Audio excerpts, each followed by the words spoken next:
Dad, just sign the paper. You're making a scene, and quite frankly, you're embarrassing us in front of Julian. I looked at my son Mark. He was wearing a $3,000 suit I'd bought him for his graduation, a suit that now seemed to give him the confidence to treat me like a toddler who wouldn't eat his peas. Standing next to him was Julian Thorne, my partner of 30 years. Julian was smiling, that practiced oily smile that had charmed investors for decades. Arthur, buddy, Julian said, patting my shoulder with a hand that felt like a snake's belly. It's just a standard medical proxy and a lifestyle trust. With your recent lapses, we just want to make sure your assets are protected if you can't manage them yourself. I looked down at the document on the mahogany table. To them, I was Arthur Sterling, the 70-year-old retired partner, who spent his days staring at birds and forgetting where he put his reading glasses. They saw a man whose best use was his remaining signature on a pile of legacy stocks. What they forgot, or perhaps what they never truly understood, is that for 35 years, I was the lead forensic document examiner for the Federal Bureau. I've seen the way a man's hand shakes when he's lying. I've seen how ink bleeds differently when a page has been swapped under a heat lamp. I've put congressmen and cartel lawyers in prison because they forgot that a single stroke of a pen carries a digital fingerprint of intent. Mark handed me the pen.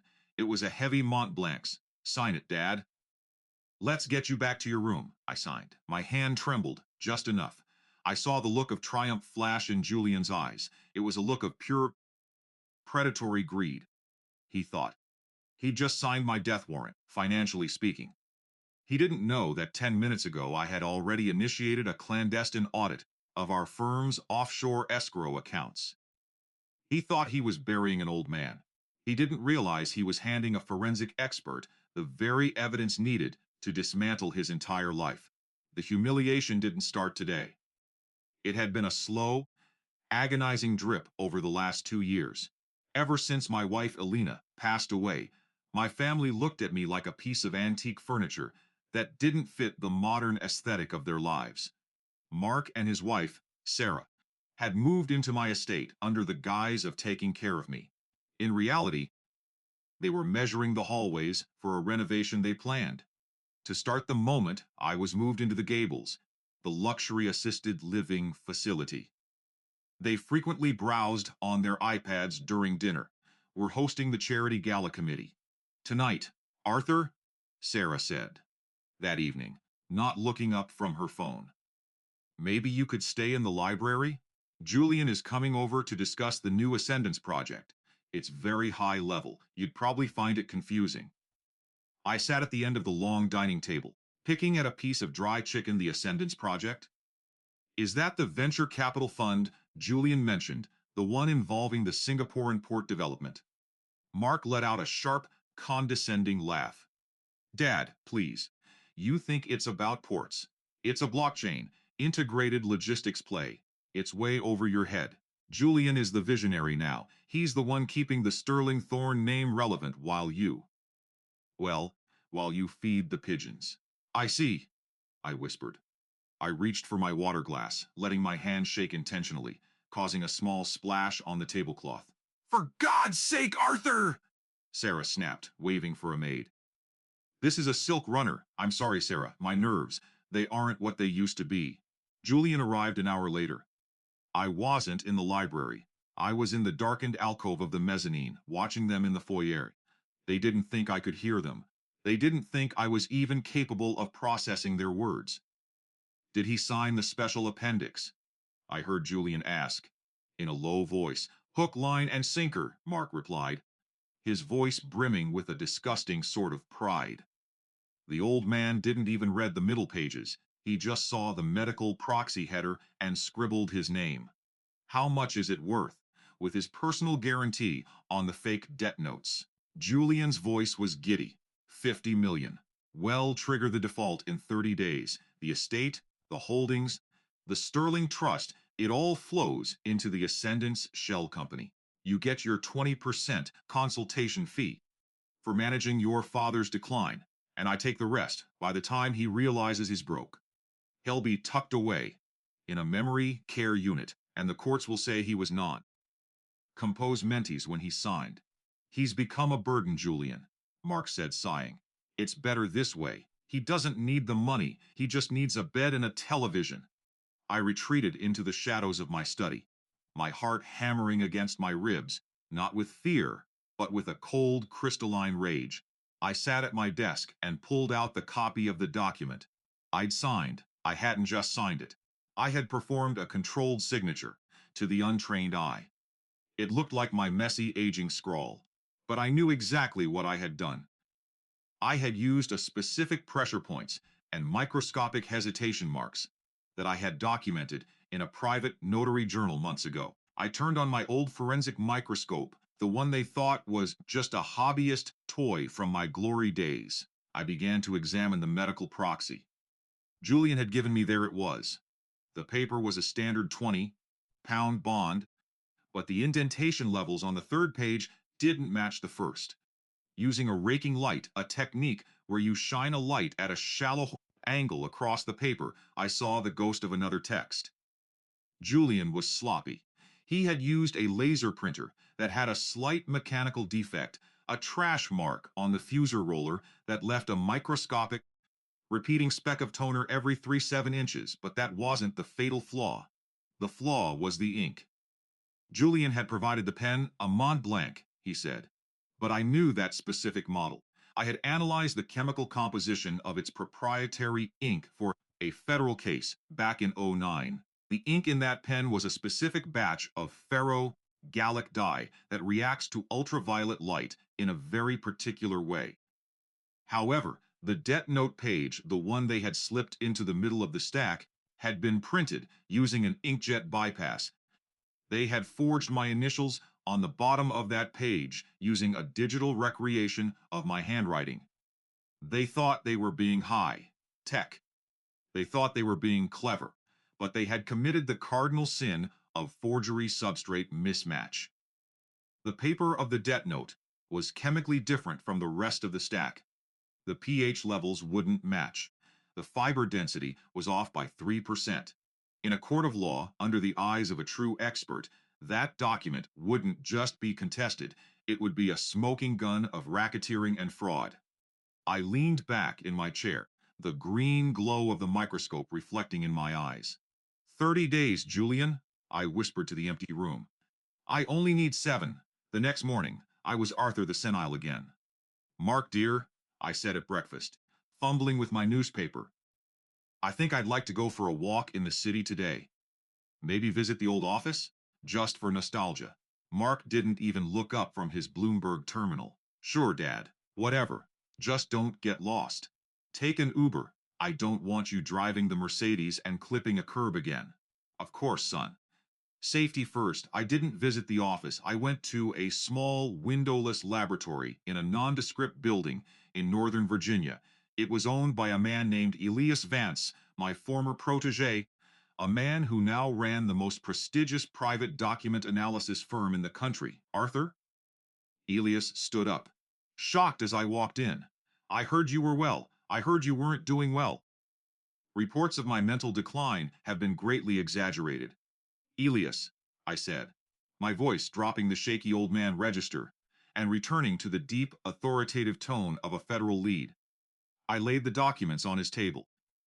I need a full chemical analysis of the substrate, an ESDA electrostatic detection analysis to recover the indented writing from the page underneath, and a spectrophotometric ink comparison. Elias looked at the papers, then at me. This is sterling thorn letterhead. Arthur, what's going on? A hostile takeover, I said coldly, from the inside. I need these results certified. I need the chain of custody to be ironclad. Can you do it? Elias grinned. For the man who taught me how to read the soul of a pen, he'll have it done by Thursday. While Elias worked on the science, I began the chess moves. I knew Julian was using the Ascendance Fund to launder the debt he was about to collect from me. He needed a legitimate-looking front to move $50 million.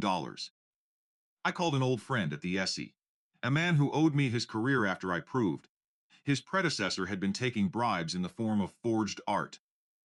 Jim, I said, standing in a quiet corner of a park. Look into Ascendant's holdings. Check their tax clawback provisions and their minority shareholder veto rights.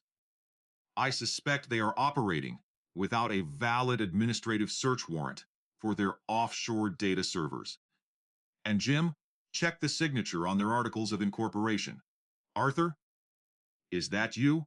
I thought you were retired. I'm coming out of retirement for one final case. Jim, it's a personal one. Over the next few days. I watched Julian and Mark from the shadows of my own home. They were celebrating. I found champagne bottles in the trash. I heard them discussing exit strategies. Julian was getting arrogant. He started showing up at the house unannounced, treating the place like he already owned it. He even had the gall to sit in my favorite leather chair in the library, smoking one of my vintage cigars. You know, Arthur, Julian said, blowing a cloud of smoke toward the ceiling as I entered. You've had a good run, but the world is moving faster now. Algorithms. There's no room for gut feelings and handwriting anymore. I sat across from him, my hands trembling, as I poured tea. I suppose. You're right, Julian. Everything is digital now, hard to keep track of what's real and what's fabricated. Julian chuckled, a dry, mocking sound. Exactly. Fabricated, a good word for the modern age. Speaking of which, the first installment of the trust realignment happens on Friday. Well, need you to come to the office. Just a few more scrawls from your pen, and you can spend the rest of your life in total quiet peace. I look forward to it, I said, smiling thinly. I really do. By Wednesday, Elias sent me the report. It was a masterpiece. The ESDA results were the killing blow. When Julian had drafted the fake debt note, he had done it on a legal pad. The indentations on the page underneath the one he used showed the rough draft of his plan, including notes on how to split the take with my son. Julian had literally written down his confession with a ballpoint pen on a pad he thought he'd disposed of.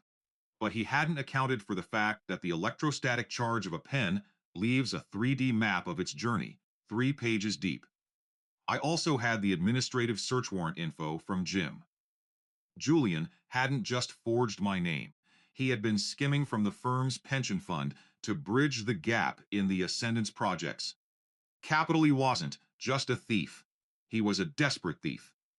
Thursday night, I sat in the kitchen. Mark came in, looking stressed. Everything okay, Mark? I asked. Just work, Dad. Big moves you wouldn't understand. Julian is taking me to the top. Just stay out of the way tomorrow, okay? Dress nice, we're going to the firm. It'll be ready, I said. I've been practicing my signature all day. I watched him walk away, my own son. He was willing to sell his father's, mind and soul, for a 20% cut of a lie. I went to my room and opened a hidden floorboard under my bed. Inside was a briefcase, no money, no gold, just my federal credentials, a high-resolution portable scanner, and a legal summons I had spent the afternoon drafting with a specialized attorney. I spent the night polishing my shoes. The senile old man was going to sleep for the last time. Tomorrow, the federal expert was going to work. The conference room at Sterling. Thorne was a cathedral of glass and steel perched 50 floors above the city. It was designed to make men feel powerful and visitors feel small. Julian sat at the head of the table, flanked by 2 junior associates who looked like they'd been plucked from a young shark's catalog. Mark sat to his right, tapping a nervous rhythm on the table with a gold pen. I walked in slowly, leaning heavily on my cane, my cardigan slightly misbuttoned, a deliberate touch of disarray. Arthur, you made it! Julian boomed, his voice echoing with false warmth. Just in time. We have the final execution copies of the Ascendance restructuring. Once we get these witnessed and notarized, you can head back to the estate and relax. Forever. He slid a thick stack of papers toward me. I pulled out a pair of thick, magnifying reading glasses, the kind that make your eyes look dinner, plate large and slightly vacant. Oh, so many words, Julian, I muttered, my voice thin and wavering. You know, I can't. Read this small print, my eyes. They just want focus. Don't worry about the small print, Dad, Mark said, his voice tight with impatience. We've been over this, it's for your own protection. Julian and I are just taking the administrative burden off your plate. Just sign where the yellow tabs are. I picked up the pen they had provided. It was the same Montblanc from the week before. I hovered the nib over the signature line of the first document. Is this the one where I admit I owe the firm $50 million for the failed European expansion? I asked, looking up with a confused squint. The room went dead silent. Julian's smile didn't falter, but his eyes turned into chips of ice. Arthur, what are you talking about? That's just a standard liability adjustment. Internal accounting stuff. Right, right, I said, nodding slowly. Accounting. It's a funny thing, isn't it? Numbers stay the same, but the stories people tell about them, those change. I set the pen down. I stood up straight. The tremble in my hands vanished. I rolled my shoulders back, and for the first time in years, I let them see the man who had looked down the barrels of the most dangerous criminals in the country, across a witness stand. You're right. About one thing, Julian, I said, my voice now a resonant, icy baritone. The world is moving faster, but the laws of physics and the chemistry of ink, they haven't changed a bit. Julian frowned. Arthur, what is this, Mark? Get your father some water. Sit down, Mark, I commanded. My son froze, the sheer authority in my voice, pinning him to his chair. I reached into my briefcase and pulled out a sleek black tablet and a series of high-resolution photographic blow-ups. I tossed them onto the mahogany table. Let's talk about substrate mismatch, I said, pointing to the first image. This is a 400x microscopic magnification of the paper you're asking me to sign. Pages 1, 2, and 4 are 24-pound linen, finished stock, manufactured by Mohawk. But page 3, the one with the confession of debt, is a 20-pound wood, pulp derivative, likely from a generic office supply store. Julian's face went pale. That's just a printing error, is it? I smiled. Then let's discuss the fuser trash marks. Your office printer has a defect on the fuser roller, a microscopic scratch that leaves a repeating toner artifact every 7 inches. I found that mark on the medical proxy I signed last week, and I found it again on the forged debt notes you've been discovering in the files. It's as unique as a fingerprint, Julian, and it links every single forgery back to the printer in your private office. Dad, what are you doing? Mark stammered, his face a mask of horror. You're supposed to be senile, forgetful, a burden. I looked at my son, and for a second, the coldness wavered with a flicker of genuine pity. I taught you everything, Mark, but I forgot to teach you that the easiest person to con is the one who thinks they're the smartest person in the room. I turned back to Julian. I spent the last 48 hours with Ilias Vance. You remember Ilias? He's the man who runs the most advanced forensic lab on the East Coast. He's already certified the ESDA electrostatic detection analysis results. We recovered the ghost writing from the legal pad. You used to draft these forgeries. It includes a very detailed breakdown of how you intended to liquidate my estate while I was incapacitated in a memory care unit. Julian tried to stand, his face contorted in a snarl. This is hearsay. You're an old man playing with a microscope. You have no standing. Actually, I said, pulling a final document from my bag. I have a limited power of attorney and an administrative search warrant issued 2 hours ago by the SC. You see, when I noticed the forgeries, I had my friends in the federal government take a look at the Ascendance Fund. It turns out, Julian, that when you're busy forging signatures, you get sloppy with your tax clawback filings. They found the offshore accounts, they found the skimming from the pension fund, and they found your signature on the wire transfers. The doors to the conference room swung open. 2 men in dark suits, followed by 2 uniformed officers, stepped inside. Julian Thorne, the lead agent said. I'm Agent Miller with the Sex Criminal Investigation Division. You're under arrest for securities fraud, racketeering, and grand larceny. The young shark scrambled back from the table. like rats from a sinking ship. Julian sat frozen, his oily charm finally stripped away, leaving only a small, frightened man in an expensive suit. As they moved to cuff him, I leaned in close to Julian's, my voice a mere whisper. I told you, Julian, the world is moving fast. But you should have remembered I was a federal expert when you were still learning how to lie to your first wife. You didn't just target a partner. You targeted a man who knows how to make a single drop of ink speak the truth. The fallout was swift and total. Julian's assets were frozen within the hour. The Sterling Thorne firm was placed under a court-ordered receivership because Julian had involved Mark in the Ascendance Shell Company as a minority director.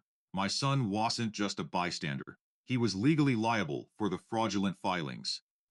He didn't go to prison, but he lost everything. The house, the cars, the consultation fees he had been so eager to collect.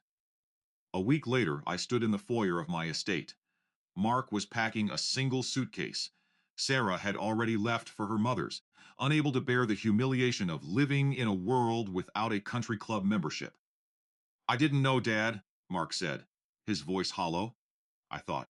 Julian said it was just a way to protect the legacy, he said. You weren't thinking clearly. I looked at him, really looked at him.